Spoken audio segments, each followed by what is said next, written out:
Hello student, MS classes में आप सबका स्वागत है। आज हम लोग जो है कक्षा 9 एनसीईआरटी गणित है उसमें का अध्याय 7 जो त्रिभुज वाला लेसन है, ट्रायंगल वाला। इसमें अभी हम लोगों ने इसका जो बेसिक परिचय देखा था, उसी परिचय को थोड़ा सा आगे बढ़ाते हुए हम लोग इसमें देखेंगे कि क्या क्या और हम लोग चीजें पढ़नी है। जैसे पिछले लेक्चर में हम लोगों ने क्या बताया कि सर्वांगसम त्रिभुज के बारे में हम लोगों ने पढ़ा था, और उसके अलावा जो है सभी त्रिभुजों के जो संगत भाग होते हैं वो बराबर होते हैं कब, यदि अगर वो सर्वांगसम हो तो। और इसके अलावा और त्रिभुज के बारे में बहुत सारी जानकारी भी मैंने दी थी। उसी को आगे बढ़ाते हुए आज हम लोग पढ़ेंगे एस सर्वांगसमता नियम। बात करेंगे अगर एस का क्या मतलब होता है। एस का मतलब होता है हमारा कि साइड एंगल साइड। क्या होता है इसका मतलब कि साइड एंगल साइड, जिसको अगर बात करें हिंदी में तो कहते हैं इसको भुजा कोण भुजा सर्वांगसमता नियम, इसको बोला जाता है। अब देखिए इसकी डेफिनेशन क्या लिखी है, यहाँ पर डेफिनेशन नोट है। दो त्रिभुज सर्वांगसम होते हैं यदि एक त्रिभुज की दो भुजाएं और उनका अंतर्गत कोण दूसरे त्रिभुज की दो भुजाएं और उनके अंतर्गत कोण के बराबर होते हैं। यानी दो त्रिभुज आपस में सर्वांगसम तभी कहलाएंगे यदि कौन से सर्वांगसमता नियम से, अगर एस नियम की बात करें तो तब सर्वांगसम होगा जब दोनों भुजाएं, जब उस त्रिभुज की दो भुजाएं और उसके अंतर्गत कोण बराबर हो दूसरे वाले त्रिभुज के। जैसे फिगर बना करके हम दिखा रहे हैं, ध्यान से देखिए इसका क्या मतलब है। जैसे एक त्रिभुज हमने बना दिया इस तरीके से, ये हमारा एक त्रिभुज हो गया, और दूसरा त्रिभुज मैंने यहां पर बना दिया ऐसा।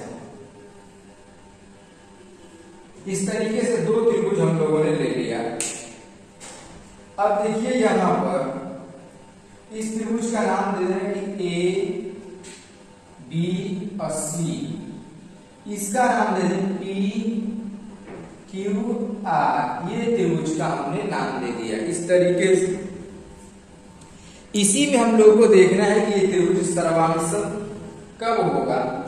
देखो अगर मैं बात करूं यहां पर कि ये वाला जो कोण है, इस कोण को मैंने लूं 55 डिग्री, ठीक, और इस वाला कोण भी हमारा 55 डिग्री मैंने ले लिया, और ये वाली भुजा हमारी 5 सेंटीमीटर है और ये वाली भुजा हमारी है 6 सेंटीमीटर। इस त्रिभुज में भी ये वाली भुजा 5 सेंटीमीटर है और ये वाली भुजा हमारी 6 सेंटीमीटर है, इस तरीके से।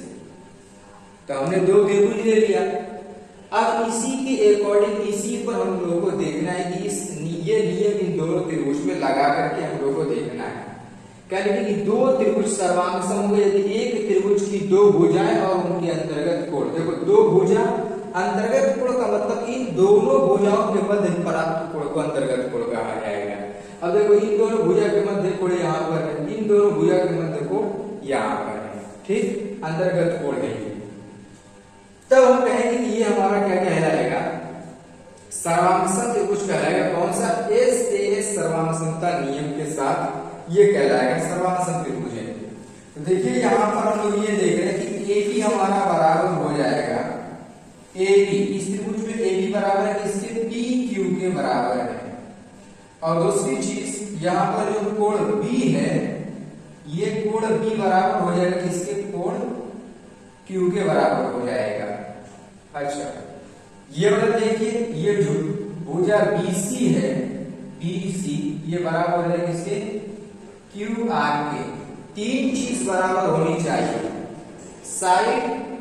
साइड एंगल है ना, तो मतलब भुजा कोण भुजा, देखो यहाँ भुजा कोण भुजा दिख रहा है कि नहीं दिख रहा है। तो यहां पर हम लोग क्या लिखेंगे कि अतः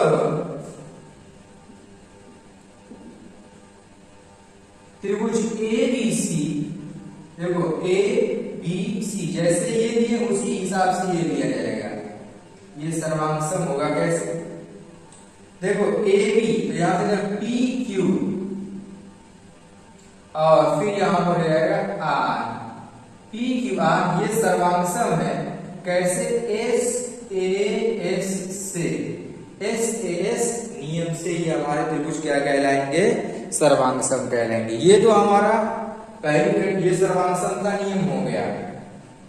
अच्छा, एक चीज हमने ये बताया था कि सर्वांग सम त्रिभुज के संगत अवयव भी बराबर होते हैं। तो मतलब इसका क्या है, सर्वांग सम त्रिभुज के संगत अवयव बराबर होने का क्या मतलब है, इसका मतलब ये है कि जो भी अवयव अब बचे हुए हैं वो भी बराबर हो जाएंगे। उसको हिंदी में बोलते हैं सर्वांग सम त्रिभुज के संगत अवयव। उसको शॉर्टकट में इंग्लिश में लिखते हैं CPCT बोला जाता है। आप लोग जाकर किताब में NCERT किताब में देखिए, पूरा इसको लिखा है। और मैंने अभी पिछले लेक्चर में हिंदी में लिख करके बताया था सर्वांग सम त्रिभुज के संगत अवयव। अब देखो यहाँ पर जो पार्ट बचा है वो सब भी आपस में बराबर हो जाएंगे। जैसे ये हमारा जो भुजा AC है ये बराबर हो जाएगा किसके, AC इसको बोल दो, या जो है CA, AC बराबर हो जाएगा किसके, PR के बराबर हो जाएगा। कैसे, CPCT से बराबर हो जाएगा। इसको बोलते हैं सर्वांग सम त्रिभुज के संगत अवयव। देखो ये सर्वांग सम है ना, ये दोनों त्रिभुज सर्वांग सम है, तो बचा हुआ भाग भी बराबर हो जाएगा। ये भुजा भी बराबर हो गई। अब कोण A कोण P के बराबर हो जाएगा। इसके कोण A बराबर हो जाएगा हमारा कोण P के, और जो कोण C है ये बराबर हो जाएगा कोण R के। इन सब को हम लोग लिख सकते हैं ऐसे CPCT से। CPCT से मतलब यह है कि सर्वांग सम त्रिभुज के संगत अवयव बराबर होंगे, करस्पॉन्डिंग इस तरीके से आता है इसका, ये इस तरीके से हमारा बराबर हो जाएगा। ये तो हमारा जो है इसका नियम। अब चलिए इसी पर एक उदाहरण हम लोग जो है देख लेते हैं कि उदाहरण क्या कह रहा है। अब देखिए उदाहरण नंबर 1 क्या कह रहा है, लिखा है कि आकृति 7.8। देखिए अगर आपकी किताब में यहाँ 7.8 दिया, कुछ और दिया होगा तो वही देख लीजिएगा, लेकिन उदाहरण नंबर 1 है, ठीक है ना, जो कि सिलेबस में है वही बता रहा हूँ। 7.8 में OA बराबर है OB के और OD बराबर है OC के। दर्शाइए कि, क्या दर्शाना है, त्रिभुज AOD सर्वांग सम होगा त्रिभुज BOC के, और ये बताना है कि जो AD है BC के समांतर होगा। 2 क्वेश्चन इसमें पूछा गया है, कैसे इसको हल करना है यही चीज हम लोग को देखना है। सबसे पहले जैसा कि क्वेश्चन में दिया गया है उसी चीज को हम लोग देखेंगे। फिगर भी मैंने यहाँ पर ड्रॉ किया, फिगर थोड़ा सा इधर उधर होगा तो उसको सही कर लीजिएगा। अब देखो क्वेश्चन के अंदर क्या दिया है कि ये वाली भुजा इसके बराबर है और ये वाली भुजा इसके बराबर है। और एक चीज और बता दूं कि ये वाला कोण हमारा इसके बराबर रहेगा। क्यों, क्योंकि कभी भी 2 तिर्यक रेखा आपस में कट करती है तो इस कोण को शीर्षाभिमुख कोण कहा जाता है, जो कि शीर्षाभिमुख कोण हमेशा बराबर होता है। ये भी हमारा बराबर हो जाएगा, पहली कंडीशन। अब इसके बाद इसी में हम लोगों को लगाना है फॉर्मूला वगैरह लगा करके, फॉर्मूला नहीं इसको क्या बोलते हैं, इसमें सर्वांग समता के नियम को लगाते हुए इस दोनों त्रिभुजों को जो है सर्वांग सम सिद्ध कर देना है। सबसे पहले देखिए क्वेश्चन के अंदर दिया क्या है,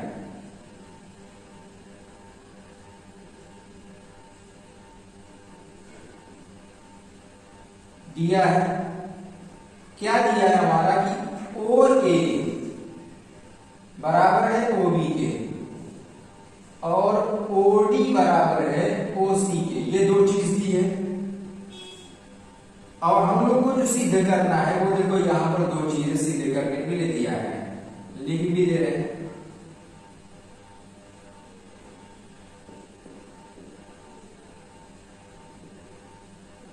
सिद्ध करना है, क्या सिद्ध करना है, पहला पॉइंट त्रिभुज AOD ये सर्वांग सम है BOC के, यहां पर त्रिभुज रहेगा। और दूसरी कंडीशन ये है सिद्ध करने के लिए, यहां पर बना दे रहा हूं कि AD समांतर है BC के, ये सिद्ध करना है हम लोगों को। तो चलिए उत्पत्ति करते हैं हम लोग।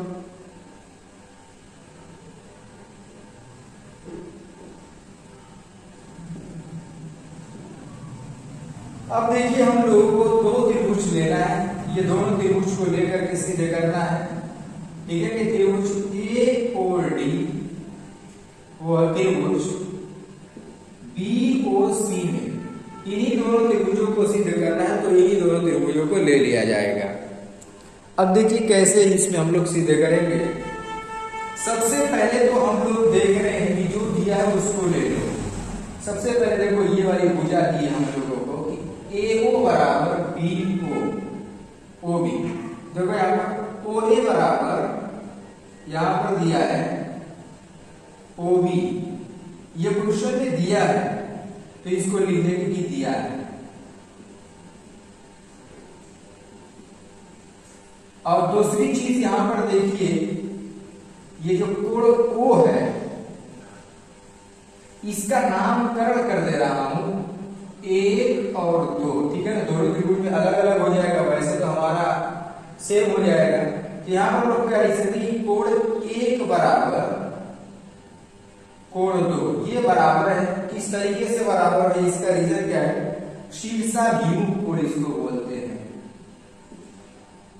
कौन सा कोण, शीर्षाभिमुख कोण।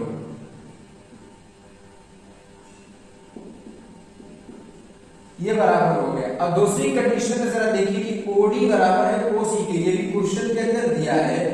यहां पर लिख लेंगे कि OD बराबर है हमारा किसका, OC के। इसको भी यहां पर दिखा देंगे कि दिया है, ठीक। सब चीज जितना भी था उसको दिखा दिया कि दिया है। लेकिन ये चीज नहीं दिया था, ये याद रखिएगा, ये नहीं दिया था, ये शीर्षाभिमुख कोण से बराबर होगा। अब जरा ये बताइए कि क्या ये एक ही त्रिभुज में तीन चीज नहीं दिया, कौन सा, भुजा कोण भुजा, हो गया ना।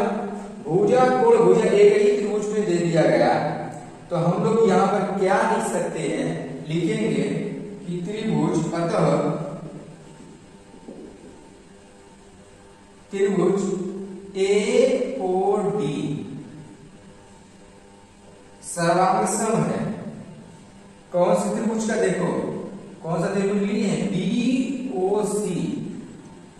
देखो कैसे, AOD, तो यहां पर AOD लिए हैं, यहां से BOC, तो ये वाली भुजा है ना, तो फिर ये वाली भुजा, फिर उसके बाद कोण है तो यहाँ पर कोण, और ये वाली भुजा जब जाएगी तो इस वाली भुजा के साथ लिया जाएगा। तो यहां पर ये चीज बन गया हमारा। यहां पर किस नियम से हुआ तो उसको दिखा देंगे SAS से। SAS से हमारा ये त्रिभुज तो सर्वांगसम हो गया, जो कि पहले पॉइंट की पुष्टि कर दिया। इसकी पहला पॉइंट जो कहा था ये हमारा यहाँ पर पुष्टि हो गया। अब दूसरे पॉइंट की बात करना है कि ये वाला जो भुजा है, ये वाली भुजा और ये वाली भुजा समांतर है। अब जरा देखिए मैं इसमें जो है इस कोण का नाम दे रहा हूं, इस कोण का नंबर 3 डाल दे रहा हूं, इस कोण को 4 नंबर में डाल दे रहा हूं। अब जरा ये बताइए, अगर कोई त्रिभुज सर्वांगसम हो जाता है तो CD से उसके संगत अवयव क्या होते हैं, बराबर हो जाते हैं। अब जरा ये देखिए कि ये वाला कोण अगर ये वाला कोण अगर आपस में बराबर हो जाएगा, वैसे बराबर होगा ही होगा, क्योंकि ऐसे करके जाएगा कि ये वाली भुजा यहाँ का कोण इसके साथ होगा बराबर, ये वाला कोण इसके बराबर हो जाएगा, तो इसको हम लोग एकांतर अंतःकोण कहते हैं। और एकांतर अंतःकोण तभी बराबर होता है जब ये दोनों भुजा आपस में समांतर होती है, और अगर ये कोण बराबर हो जाता है तो भुजा भी समांतर होगी। तो यहाँ पर वही रीजन में दिखाएंगे हम लोग। ये तो हमने लिख दिया, यहाँ का लिखेंगे अतः जो कोण 4 है बराबर हो जाएगा कोण 3 के, यहां पर रीजन दिखा देंगे CPCD सर्वांगसम त्रिभुज के संगत अवयव। हिंदी बोलते क्या, सर्वांगसम त्रिभुज के संगत अवयव आपस में बराबर होते हैं। ये बराबर कर दिया, जब ये कोण हमारा बराबर हो गया था, अब हम लोग यहाँ क्या लिखेंगे, अतः हमारी जो भुजा AD है ये समांतर हो जाएगी किसके, BC के। ये दूसरा पॉइंट है यहाँ पर, देखिए भुजा AD जो है ये समांतर है BC के। रीजन यहाँ पर दिखा देंगे कि जो कोण 3 बराबर हुआ है जो कोण 4 के, किस रीजन से, एकांतर अंतःकोण से।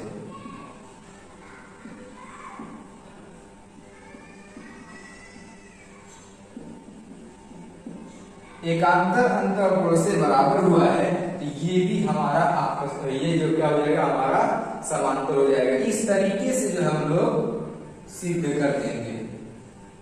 यहाँ पे लिख सकते हैं प्रूफ्ड, हेंस प्रूफ्ड, दोनों जगह पर। तो इस तरीके से ये वाला क्वेश्चन हमारा उदाहरण नंबर 1 हल किया जाएगा। तो उम्मीद करता हूँ कि ये सर्वांगसम त्रिभुज का जो सर्वांगसम नियम SAS नियम है वो हमारे उदाहरण नंबर 1 में भी क्लियर हो गया होगा। अब देखिए उदाहरण नंबर 2 भी इसी प्रकार से दिया, तो उसको जो हम लोग नेक्स्ट लेक्चर में करेंगे उदाहरण नंबर 2 को।